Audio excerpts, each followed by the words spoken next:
I'm a little bit mad that this is now canon to the MCU. Anywho, what's going on, everybody? Welcome back to Cloak and Dagger Weekly, where I'm pretty sure you guys have seen a lot of the older episodes posted recently, and now we're getting back to present for us about recording all of these, to where you're all probably like, what the hell y'all been doing? Things. Anywho, All the things. yeah. So we're back in season 2, where we roughly have, if memory serves, without season 1 landed up with things. We have like 5 episodes left, so we're almost done with the entire series before we have to track down another show that's tied into this, known as Runaways. But that's way down the line. We gotta do the Defenders first and then Runaways. But until then, Well, it's Alignment Check, episode 5 of season 2. Man, there's so much to go over, and I don't know which side to really touch on first because both have their ups and downs. But since Tandy's the one talking a whole lot of shit this season, where it's more heavily leaning towards Tyrone's narrative as a comparison to season 1, we're gonna go with the light force side of things to kick things off.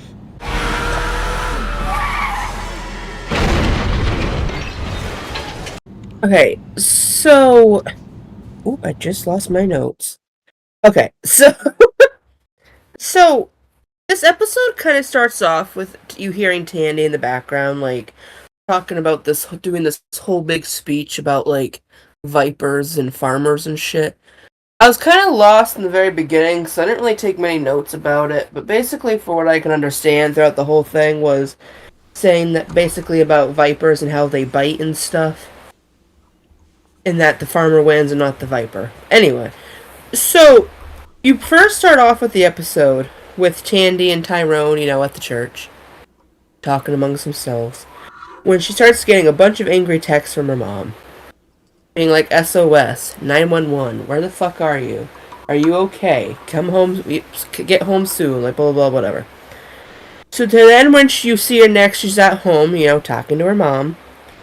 And she kind of goes off on her mom, talking about, like, how her mom's, like, should have always kind of left her father after, she gets the shit beat out of from the father. But the mom claims that the reason why she sticks around is because she wants Tandy to have, a father that loves her, which I guess in one sense I can understand, but in another sense it's like you're being like physically abused. Like, girl, we gotta do better than that. But I get it in a sense. To where Tandy then says it's not hard to leave, you just leave, which oof. Anyway, she leaves her mom. She then, throughout the story, you see her talking to the guy that like works at the shelter, which I completely forgot his name, which thank for name drops. His name is Andre. To where she was trying to obviously still locate these missing girls and like trying to get them to help, and he's like, I can't help you. I think it'd be a very sensitive thing to bring these girls into questioning, which I get. Um to then where, and Vince, please correct me if I am so like incorrect here. Mm. But like she then starts talking to Mia, the girl that's at like this place where Andre was. Is she a therapist? One of the counselors. She helps with runaways, abuse victims, and the like. It's supposed to be a commentary about how social work tries to do so much with people that are depreciated in society, to where they'll let them work with the air quotes dregs but not try to help with the bigger issues. So a counselor, not necessarily a therapist. Got it. Right. Okay. Okay. So she basically is talking to Maya, whatever her name is, Mia, Leah. about supposedly about an abusive boyfriend, and like how the only thing that she feels like she wants or needs to do is confront him for like one last time, and asks her to go along with her to go meet up with this abusive ex-boyfriend, who in this situation...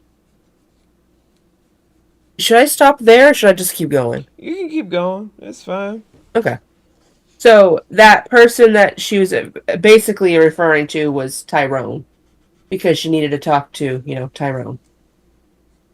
And she's in the background, and like Tyrone clearly can tell that they're being stared at, but that's beside the point. They're talking, and she basically is trying to do all of this, or tells Tyrone at least, that she's doing all of this to basically try to get information. Without talking to Tyrone about this plan first, which you can only imagine how well that conversation went. Then where she goes back, talks to Mia some more. Leah. I thought it was Mia. Leah. I know, I thought the same thing till I kept saying it over and over again. I'm like, okay, Leah, whatever. Anyway, with Leah, about, talking about supposedly one of her exes who was, abusive. And supposedly, he works at this, or owns this row house, to where these missing girls potentially are being kept or being taken to. So what does Tandy do in Tandy fashion? She goes to the grow house, to where she then gets caught by these guys, gets pepper sprayed in the face, mostly in the eyes, but in the face, beats the shit out of these men, because haha, weak ass bitches. And she goes back outside to leave. To go outside? What?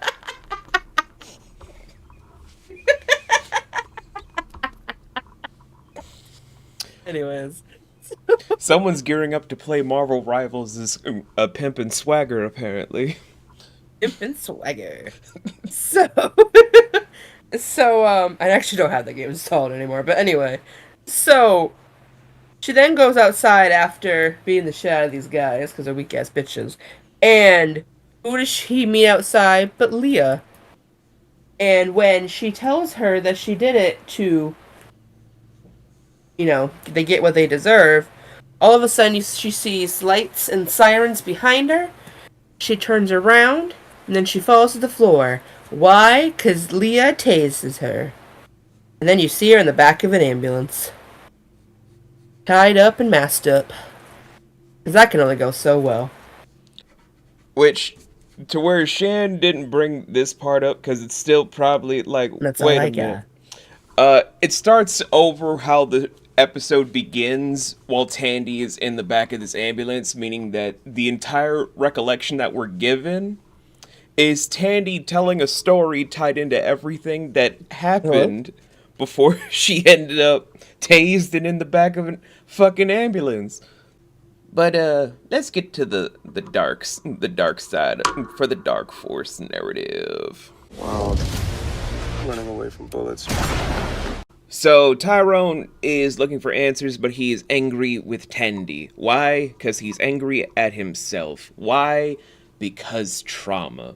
So he decides to use some voodoo by popping up the caps of some bullets, draining out the black powder that's mostly utilized in a lot of different rituals for tracking and or putting roots on people. And before people start asking, what's a root? Google that shit, because I'm not going to explain that goddamn complicated thing to your ass. So he uses the gunpowder as a trace to then use Papa Legba's own sigil. And thankfully, Papa Legba is very generous today. So he leads Tyrone all the way to Detective Connors, who is responsible for Billy's death. And this is where me and Shan were both equally like, how the fuck does this make sense? Because Tyrone appears at the docks that we see in the pilot episode of the entire series, where Billy is shot, he falls into the water, and Tyrone jumps in, gets soaked up by the chemicals from Roxxon with Tandy to then become Cloak and Dagger. If you guys don't remember, replay the scenes. It's all on Disney Plus and Hulu, and I think sometimes on Tubi. But from that instance to then come to the present, episode 5 of season 2, technically episode 15 of the whole series, we then have Connors there sliding the gun. The prop does look the same of what he used in that episode if you really just do a frame by frame. And then it's after before he even slides the gun, he's holding it to Tyrone's head in like the whole, I'm gonna shoot you the same way I shot your brother, but then puts it on the ground, slides it to Ty, and it's like, I want you to turn me in. What? How the fuck does that make sense? Of just like, I'm gonna have you turn me in, because here is the gun, the same prop from the first episode, that I'm gonna slide your way. However, I'm also gonna use a actual prop that we did not explain from season 1, that was to refrigerate Detective Mary, not Detective Mary, that's Typhoid Mary, Detective Bridget, Officer Bridget's quote-unquote love interest in episode 8 of season 1 of Ghost Stories in the fridge, which would also carry the evidence of the crime in and of itself, because we're going to tie back everything to every known prop and background detail that you may or may not want to know for a production standpoint. Yay! I like to do behind-the-scenes notes for some weird reason. So anyway, all of these things is just Connors' way of having Tyrone bring him to the station, but also build up a case to then have Connors arrested, put in jail for what he did. But it's confusing when the inciting incident to have this happen in season 2 is he's holding up a gun, pointing it at his dome, and just after that slides the gun. How does that make sense? That's like if I stole Shan's car, and then Shan knows I stole the car. I then trash the car. I give Shan the invoice to then replace the car. I never pay for it. Shan gets a brand new car. I then drive in with the exact same replica of the car that she lost. She's out $50,000. But I just give Shan the car keys back. That does not make up for an apology. That's just a weird move. Exactly. Like, what the fuck, dude? Like, you can't just be like, I popped your brother. I framed you for murder. I'm responsible for your brother's friend's death. And I almost popped you in the middle of Mardi Gras. And then when I was sucked into your dark force energies through your weird tendrils, and then pop out, and now I got the Glock, because I'm just trying to pop out for the schmo. I'm not going to slide the prop to you after making you feel like you were a pariah for most of your life. What the fuck does that make for any goddamn sense? Who does this? That makes no sense. Losers, bruh. But I digress. So we have to spend the entire episode where Tyrone's going to both of his parents, but first starting off with his father, because he wants to get further evidence from Connors, because we kind of find out some stuff that I already kind of knew before I even saw the series originally, and in the rewatch, I was already still like, whatever. Where Connors has an uncle that works for the Senate. He is a senator for Louisiana. He also has it to where he works in a very distinct socialite circle that's predominantly, if not just only white men. And only white men just seem to have a secret cabal where they have special files on hand. It's weird we're doing this in 2026 after a very special file case that came out that we can't say on YouTube. And it's involving a lot of white men. We do this every time. The last time we pulled this shit, it was during Black History Month. What are we doing?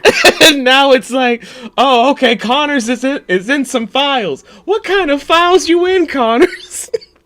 Mind your business.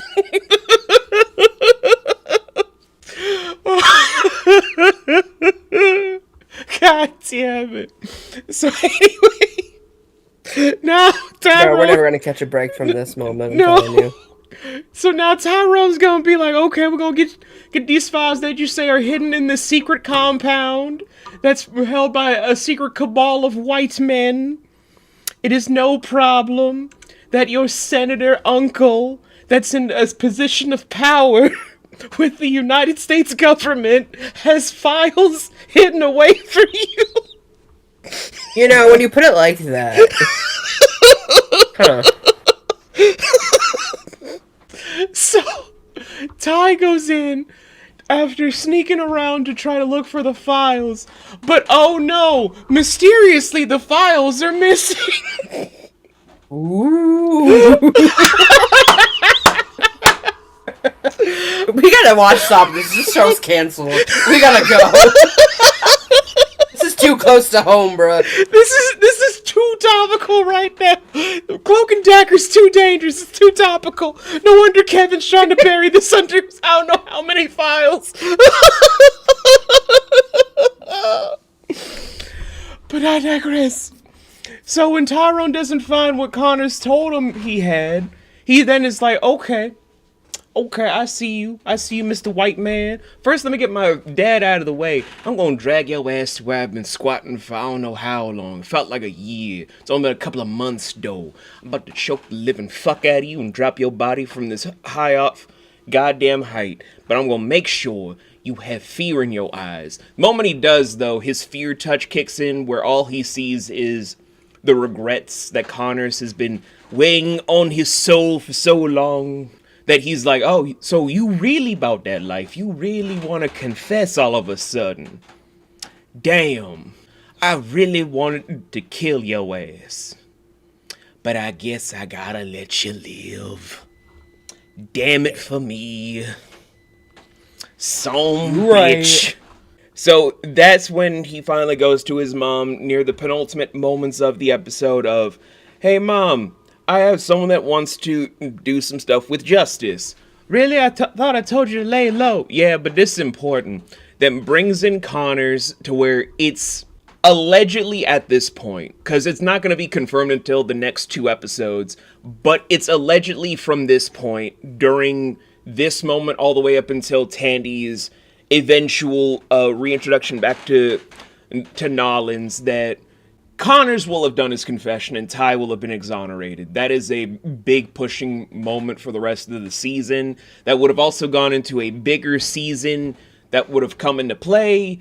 But again, we'll get into all that stuff when we're done with the full series, because a lot of it comes from Marvel Studios really not wanting to push for a 3rd season. Not because of the viewings and stuff, they just permanently wanted to get this show out of the way. So basically, while Tandy's road was a dissension this episode, our road for Tyrone was an ascension. We're seeing how, much like many people are commentating on, light and darkness do have a weird parallel. We want to glorify light because of various things involving religions or what we're taught, but how many things are done impurely in the light? How many things of villainy, of vindication, of vengeance are done in the words of light? And that's Tandy. She's supposed to be this angel, this virtue, this goddess amongst the people. It's what many people want to describe her as. But she's the most corrupted person because of what she carries, and that's an evil light that can eat away at anyone's soul, no matter how virtuous and heroic they can be. Because what she wants to do is sound, but everything that she is doing is not really showcasing the best virtue for what's supposed to be the light archetype. And then there's Tyrone. He's the embodiment of darkness. Everything about fear, about corruption, about loneliness, about destruction, about chaos, about... I'm saying destruction 3 times because that's the most I've heard writers really talk about darkness. It's destruction and evil. But really, how evil is darkness? We're born more in darkness than we ever see light. Everything that we do, we have a comfort with it. The shadows of the moon, the dark blanket of the night sky with the stars that only gleam bit by bit, the void that we sometimes find solace in when sound is too much. Darkness is our oldest friend, and with it comes a better understanding than we have the luxury to remember the more that we get older. But because we're programmed to believe that darkness is so evil, we forget that it's our comfort. We forget that it is our sanctuary. And that is a big moment to have, where I'm pretty sure you guys are like, well, this whole season you guys been doing this whole thing of a Bridget narrative with Typhoid Mary. We didn't really have a Typhoid Mary moment this episode. Like, Bridget's been kind of, oh, I'm too much of a pussy to do anything, so I'm going to be in the background this whole episode. I'm not going to do much. I'm just going to be here slightly to be, I guess, muscle for, like, whatever, for my screen time. I'm so useless. I don't need to do anything. Wait. But enough about me doing the overview about how the season has been going for the halfway mark. Shan, as you are someone who's still going through the series, and this is your first time watching episode 5 of Alignment Check, what are your thoughts overall about this episode from where you're sitting? Sometimes I feel like when it comes to this show in particular, I usually can back up. I feel like a lot of times when it comes to Marvel and stuff with me, I feel like I can usually put the pieces together. I don't know where the fuck we're going from here. Let's kill this motherfucker and let's move on. I get that's not the plot. I understand why it wouldn't be the plot. I would like it to be the plot, but I am confused. I'm intrigued, but confused. So I'm just interested to see where the hell we go from here. Because at this moment, I have nothing. That's the adventure of it all. It really is.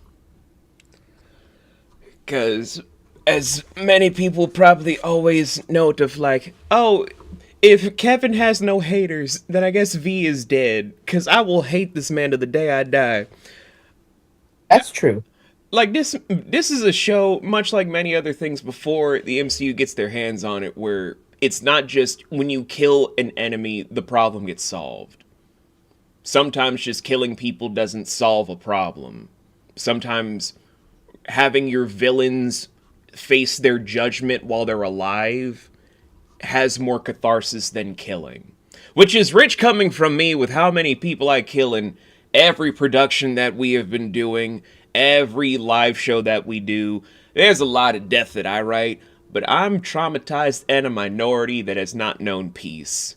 So I don't want to hear anything from any random white guy with a camera. Especially you, Jonathan. But I digress. So, next episode that we're going to be doing, Shan, where hopefully it won't take us too long to record that one, because we're trying to do these in bulk, guys. We're trying to do the rest of the season in bulk. Next episode is B-Sides. Any indication of what you think that might mean? No. Honestly, I'd be so shocked, but I keep remembering that there are certain things in musical history you don't remember. I would like to think, what happened to the A side? we gonna have a lot to talk about when we're doing episode 6. So we'll see you guys next week after I'm done explaining the music side of history for my little sister here. Woo!